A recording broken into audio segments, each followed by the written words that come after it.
दोस्तों, इस दुनिया में ऐसा ऐसा जादू टोना भरा पड़ा है कि क्या ही बोला जाए। इंसान कभी चैन से रह ही नहीं सकता।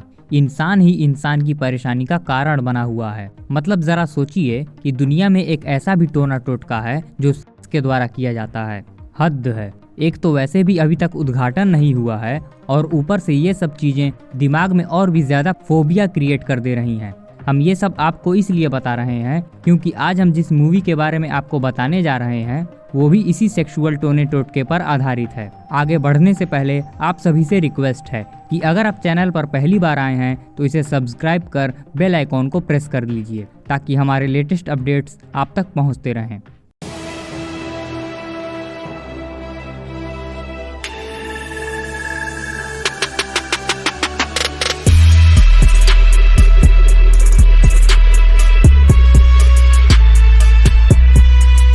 It follows.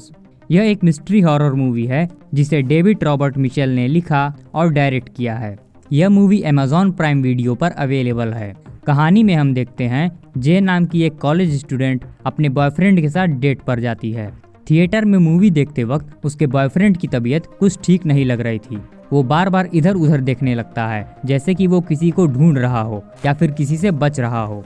यह देखकर जे भी थोड़ा डिस्टर्ब हो जाती है। अपने आप को कंफर्टेबल फील करवाने के लिए दोनों एक सुनसान जगह पर जाकर सेक्स करते हैं। इसके बाद जे बेहोश हो जाती है। जब उसे होश आता है तो वह अपने आप को एक व्हील चेयर पर बंधा हुआ पाती है। उसका बॉयफ्रेंड उसे बताता है कि सेक्स के दौरान उसने उसे कुछ ऐसी चीजें दी हैं जिससे उसे अजीब तरह के लोग नजर आएंगे जो शायद मर चुके हैं। उनसे वो जितना दूर रहे उतना ही अच्छा है, क्योंकि अगर एक बार उन्होंने उसे छू दिया तो वो बहुत ही भयानक मौत देंगे और यह चीज फिर वापस उसी के पास चली जाएगी जिसने उसे यह ट्रांसफर किया होगा, यानी वापस उसके बॉयफ्रेंड के पास। इस चीज से बचने का एक ही तरीका है कि वो किसी और के साथ करके उसे यह ट्रांसफर कर दे, क्योंकि इसे खत्म नहीं किया जा सकता। इसे बस एक दूसरे को ट्रांसफर किया जा सकता है और वो भी करके। राजा जी। तो इस इंसिडेंट के बाद जे को तरह तरह के लोग नजर आने लगते हैं जो सिर्फ उसे ही दिखाई दे रहे थे। वो उन्हें जानती तक नहीं थी। एक ज़ॉम्बी की तरह वो हर जगह उसे फॉलो करने लगते हैं, जिस कारण वो बहुत डरी डरी सी रहने लगती है। उसके फ्रेंड्स उसकी इस हालत को समझने की कोशिश करते हैं लेकिन उन्हें उस पर विश्वास ही नहीं होता है। इस थ्योरी को समझने के लिए जे का पड़ोसी उसके साथ सेक्स करने को तैयार हो जाता है। वो यह जानना चाहता था कि जे को सच में कोई चीज परेशान कर रही है या वो पागल हो चुकी है।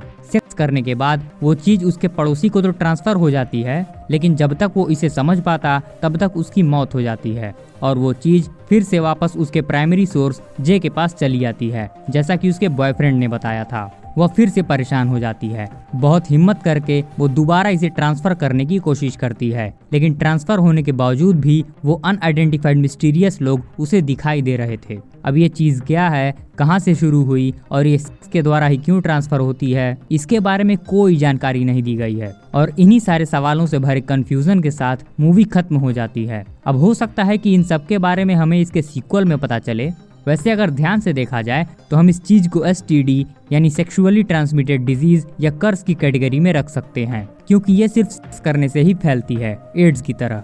वैसे हॉरर मूवीज की दुनिया में ये काफी नए टाइप का जॉनरा है जिसे हमें अप्रिशिएट करना चाहिए। कई हॉरर मूवीज में यह देखने को मिलता है कि जो भी घटनाएं चल रही होती हैं वो लास्ट तक आते आते अपने प्राइमरी सोर्स तक पहुंच जाती हैं जहां से उनकी शुरुआत हुई थी, लेकिन यहाँ ऐसा कुछ भी नहीं है। ये बिना किसी निष्कर्ष के ही खत्म हो जाती है। अगर इसके आगे की कहानी जाननी है तो हमें थोड़ा वेट करना पड़ेगा, क्योंकि इसके दूसरे पार्ट का अनाउंसमेंट हो चुका है जिसे 2024 के आखिर तक रिलीज करने का प्लान है। इस तरह की फिल्में यौन सुख का आनंद भी नहीं लेने देंगी। बैन होनी चाहिए ऐसी फिल्में। एक तो वैसे भी कोई मिल नहीं रहा है और ऊपर से यह सब देखकर आदमी और भी ज्यादा डिस्टर्ब हो जाता है। तो ओवरऑल अगर आप एक ऐसी मूवी देखना पसंद करते हैं जो आधी अधूरी ना हो और एक निष्कर्ष के साथ खत्म हो तो यह मूवी आपके लिए नहीं है। और अगर आपको हॉरर या सस्पेंस से भरी मूवीज पसंद हैं तब तो यह मूवी आपके लिए ही बनी है, क्योंकि इतनी ज्यादा डिस्टर्बिंग मूवी झेलना सबके बस की बात नहीं है। तो अगर आपने इस मूवी को देखा है तो उसका एक्सपीरियंस हमसे जरूर शेयर करिएगा और हमारा आज का यह वीडियो आपको कैसा लगा उसके बारे में भी हमें जरूर बताइएगा। मिलते हैं अगले इंटरेस्टिंग कहानी के साथ। जय हिंद, जय श्री राम।